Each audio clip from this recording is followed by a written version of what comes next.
DK Shivakumar ಸರ್ಕಾರ ರಚನೆಯಾಗಿ just 3 ತಿಂಗಳಾಗಿದೆ. ಈ 3 ತಿಂಗಳಲ್ಲೇ ಮೊದಲ ವಿಕೆಟ್ ಪತನ ಆಗಿದೆ. ಸಚಿವ ಸ್ಥಾನಕ್ಕೇರಿ ಇನ್ನು 1 ತಿಂಗಳಾಗಿಲ್ಲ. ಅಷ್ಟರಲ್ಲೇ ಸಚಿವ ನಾಗೇಂದ್ರ ತಮ್ಮ ಸ್ಥಾನಕ್ಕೆ ರಾಜೀನಾಮೆ ಕೊಟ್ಟಿದ್ದಾರೆ.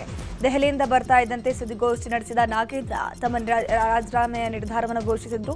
ಈ ವೇಳೆ ಕಣ್ಣೀರು ಸುರಿಸುತ್ತಲೇ ರಾಜೀನಾಮೆ ಬಗ್ಗೆ ಮಾತನಾಡಿದ ನಾಗೇಂದ್ರ ಮಾತಿನುದ್ದಕ್ಕೂ ಭಾವುಕರಾದರು. ಈ ವೇಳೆ ತಮಗೆ ಅವಕಾಶ ಕೊಟ್ಟ ಸಿಎಂ ಹಾಗೂ ಹೈಕಮಾಂಡ್ಗೆ ಧನ್ಯವಾದ ಹೇಳಿ ಶಾಸಕ ಸ್ಥಾನಕ್ಕೂ ರಾಜೀನಾಮೆ ಕೊಡ್ತೀನಿ, ತಾಕತ್ತಿದ್ರೆ ಅಖಾಡಕ್ಕೆ ಬನ್ನಿ ಅಂತ ಬಳ್ಳಾರಿಯ ಬಿಜೆಪಿ ನಾಯಕರಿಗೆ ಓಪನ್ ಚಾಲೆಂಜ್ ಹಾಕಿದ್ದಾರೆ.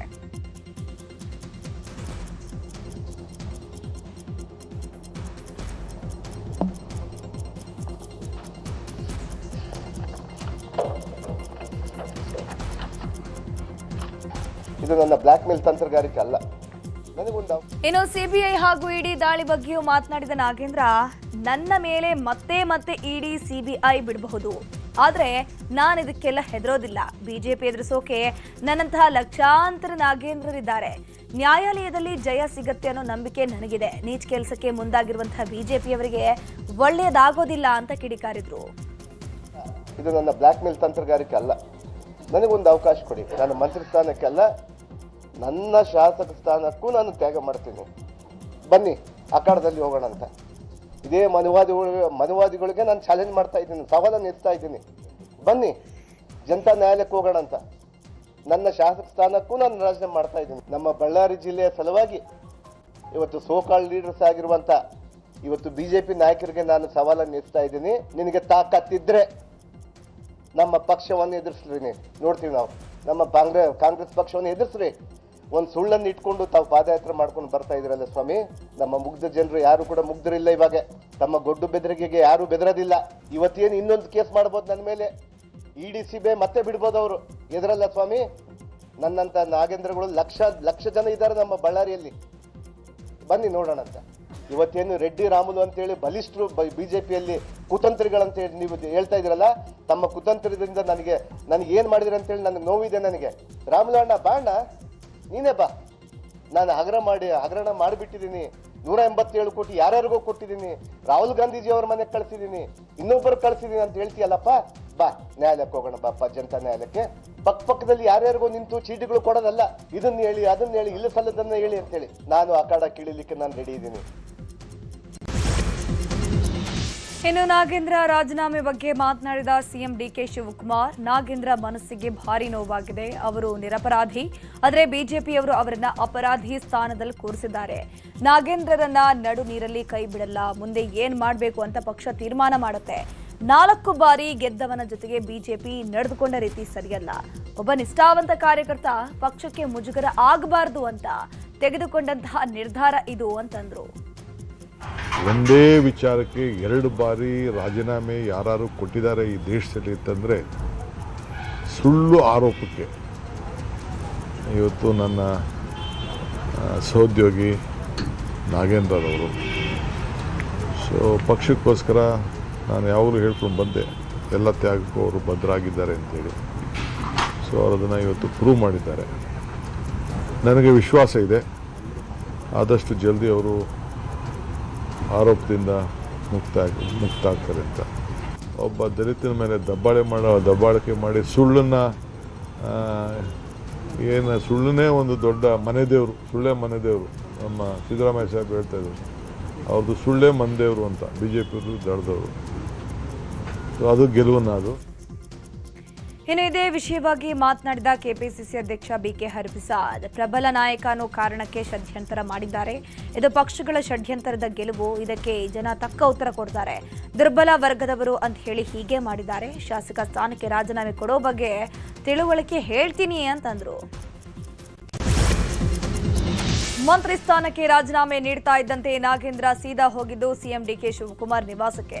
ಸಿಎಂ ಡಿಕೆ ಶಿವಕುಮಾರ್ ಜೊತೆ ಕೆಲಕಾಲ ಮಾತುಕತೆ ನಡೆಸಿದ ನಾಗೇಂದ್ರ ಈ ವೇಳೆ ಗದ್ಗದಿರಾದ್ರು, ಬೆಕ್ಕಳಿಸಿ ಕಣ್ಣೀರು ಹಾಕಿದ್ರು. ಈ ವೇಳೆ ನಾರಾ ಭರತ್ ರೆಡ್ಡಿ ಕೂಡ ಕಣ್ಣೀರು ಹಾಕಿದ್ದಾರೆ.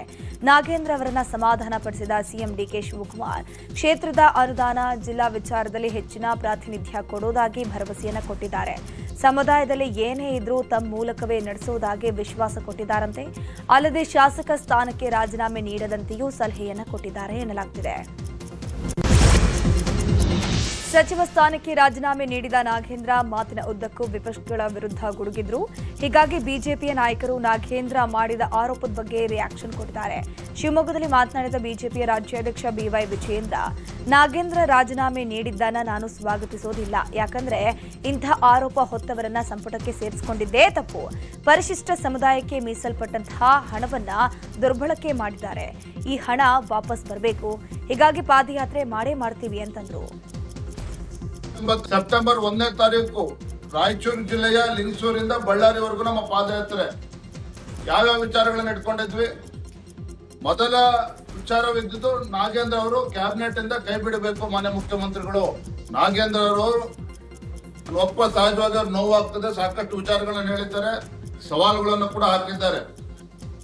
ಭಾರತೀಯ ಜನತಾ ಪಾರ್ಟಿಯ ಹೋರಾಟ ಪರಿಶಿಷ್ಟ ಪಂಗಡಕ್ಕೆ, ದಲಿತ ಸಮುದಾಯಕ್ಕೆ ನ್ಯಾಯ ಸಿಗಬೇಕು. 185 ಕೋಟಿ ಏನವ್ರ ಅಭಿವೃದ್ಧಿಗೆ ಮೀಸಲಿಟ್ಟಿರ್ತಕ್ಕಂಥ ಹಣ ಅವ್ರಿಗೆ ವಾಪಸ್ ತಲುಪಬೇಕು.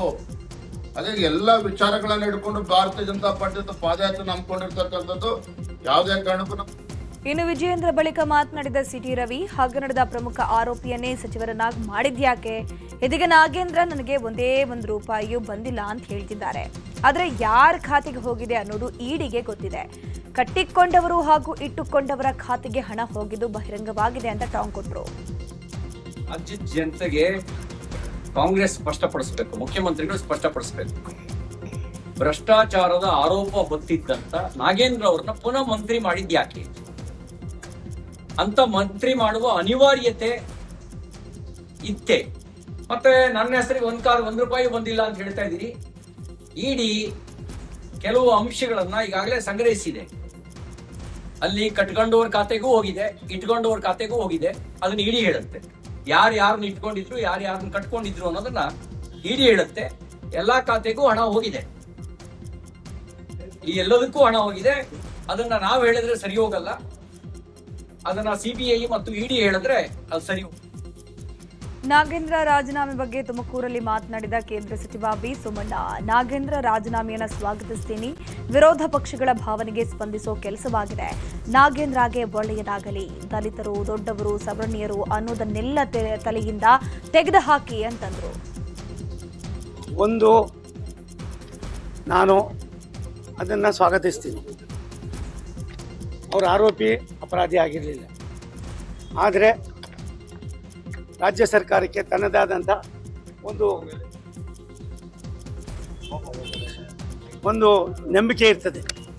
ಆ ನಂಬಿಕೆಯ ದ್ಯೋತಕವಾಗಿ ಏನು ವಿರೋಧ ಪಕ್ಷಗಳು ತಮ್ಮ ಭಾವನೆಗಳನ್ನು ವ್ಯಕ್ತಪಡಿಸಿದ್ರು, ಆ ಭಾವನೆಗಳಿಗೆ ಸ್ಪಂದಿಸೋ ಜೊತೆಯಲ್ಲಿ ಪ್ರಾಯಶಃ ಅವ್ರು ಮಾಡಿರೋ ಕೆಲಸ ಒಳ್ಳೆಯದಾಗಿದೆ. ನಾಗೇಂದ್ರನಿಗೆ ಒಳ್ಳೆಯದಾಗಿದೆ.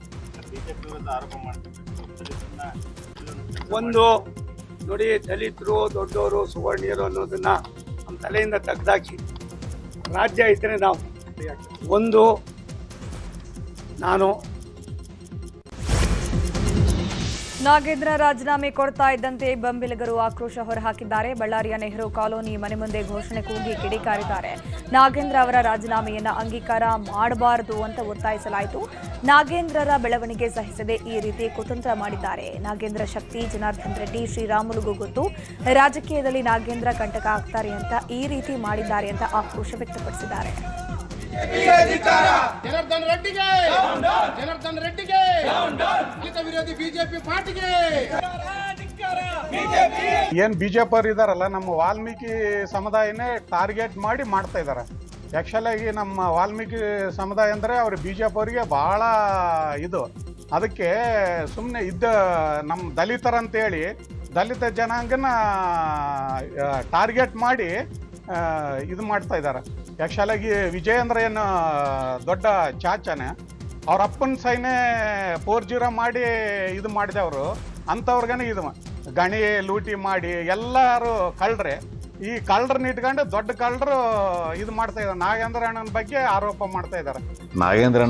ನಾಗೇಂದ್ರಣ್ಣವ್ರಿಗೆ ಯಾವುದೇ ಥರ ಅಧಿಕಾರದ ಆಸೆ ಇಲ್ಲ. ಪಕ್ಷದ ಸಿಪಾಯಿ ಅಂತಲೇ ನಮ್ಮ ಮುಖ್ಯಮಂತ್ರಿಯವರು ಹೇಳಿದ್ದಾರೆ. ಇವತ್ತು ಪಶುವೈದ್ಯಾಧಿಕಾರಿಗಳ ಪರೀಕ್ಷೆಯಲ್ಲಿ ಅಕ್ರಮ ಸಂಬಂಧ ಸಿಐಡಿ ತನಿಖೆ ಚುರುಕುಗೊಂಡಿದೆ. ನಿನ್ನೆ ಐಎಎಸ್ ಅಧಿಕಾರಿ ಜ್ಞಾನೇಂದ್ರ ಕುಮಾರ್ ಅವರನ್ನ 11 ಗಂಟೆಗಳ ಕಾಲ ಸಿಐಡಿ ವಿಚಾರಣೆ ನಡೆಸಿತು. ಯಾವ ರೀತಿ ಪರೀಕ್ಷೆಯ ತಯಾರಿ ಇತ್ತು, ಏನೆಲ್ಲ ಮುಂಜಾಗ್ರತಾ ಕ್ರಮಗಳನ್ನು ತೆಗೆದುಕೊಳ್ಳಲಾಗಿತ್ತು, ಪರೀಕ್ಷೆ ಪತ್ರಿಕೆ ಲೀಕ್ ಆಗಿರೋ ವಿಚಾರ ಯಾವಾಗ ಗೊತ್ತಾಗಿತ್ತು, ಪರೀಕ್ಷೆ ಪತ್ರಿಕೆ ತಯಾರಿಕೆ ವಿಭಾಗವನ್ನ ಹೇಗೆ ಮಾನಿಟರಿಂಗ್ ಮಾಡಲಾಗ್ತಾ ಇತ್ತು, ಎಲ್ಲಿ ನಿರ್ಲಕ್ಷ್ಯವನ್ನ ವಹಿಸಲಾಗಿದೆ, ಹೀಗ ಹಲವು ಪ್ರಶ್ನೆಗಳನ್ನು ಜ್ಞಾನೇಂದ್ರಗೆ ಅಧಿಕಾರಿಗಳು ಕೇಳಿದ್ದಾರೆ. ವಿಚಾರಣೆ ನಡೆಸಿ ವಾಪಸ್ ಕಳಿಸಿದ್ದು ಮತ್ತೆ ಕರೆದಾಗ ಬರಬೇಕು ಅಂತ ಸೂಚನೆಯನ್ನು ನೀಡಲಾಗಿದೆ.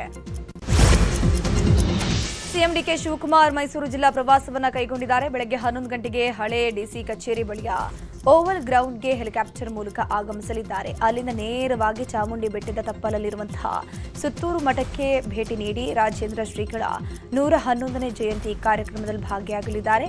ಕಾರ್ಯಕ್ರಮದ ಬಳಿಕ ಜಿಲ್ಲಾ ಮಟ್ಟದ ಅಧಿಕಾರಿಗಳ ಜೊತೆಯೂ ಕೂಡ ಸಭೆ ನಡೆಸಲಿದ್ದಾರೆ.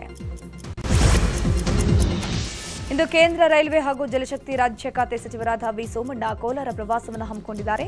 ಬಂಗಾರಪೇಟೆ ರೈಲ್ವೆ ನಿಲ್ದಾಣದ ಬಳಿ 41 ಕೋಟಿ ವೆಚ್ಚದಲ್ಲಿ ನೂತನವಾಗಿ ನಿರ್ಮಿಸಿರುವಂತಹ ರಸ್ತೆ ರೈಲ್ವೆ ಮೇಲ್ಸೇತುವೆ ಲೋಕಾರ್ಪಣೆ ಸಮಾರಂಭದಲ್ಲಿ ಭಾಗಿಯಾಗಲಿದ್ದಾರೆ.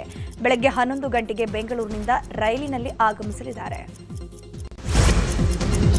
ಬೆಂಗಳೂರಿನ ಕೂಡ್ಲು ಬಳಿ ಅವೈಜ್ಞಾನಿಕವಾಗಿ ನಿರ್ಮಿಸಲಾಗಿದ್ದ 200 ಕೋಟಿ ಮೌಲ್ಯದ 18 ಅಂತಸ್ತಿನ ಕಟ್ಟಡವನ್ನು ನೆಲಸಮಗೊಳಿಸಲಾಗ್ತಾ ಇದೆ. ಕಟ್ಟಡವು ಒಂದು ಬದಿಗೆ ವಾಲಿದ್ದರಿಂದ ಸುರಕ್ಷತಾ ಕ್ರಮವಾಗಿ ಅಧಿಕಾರಿಗಳು ಈ ತೆರವು ಕಾರ್ಯಾಚರಣೆಯನ್ನು ಕೈಗೊಂಡಿರುವುದು.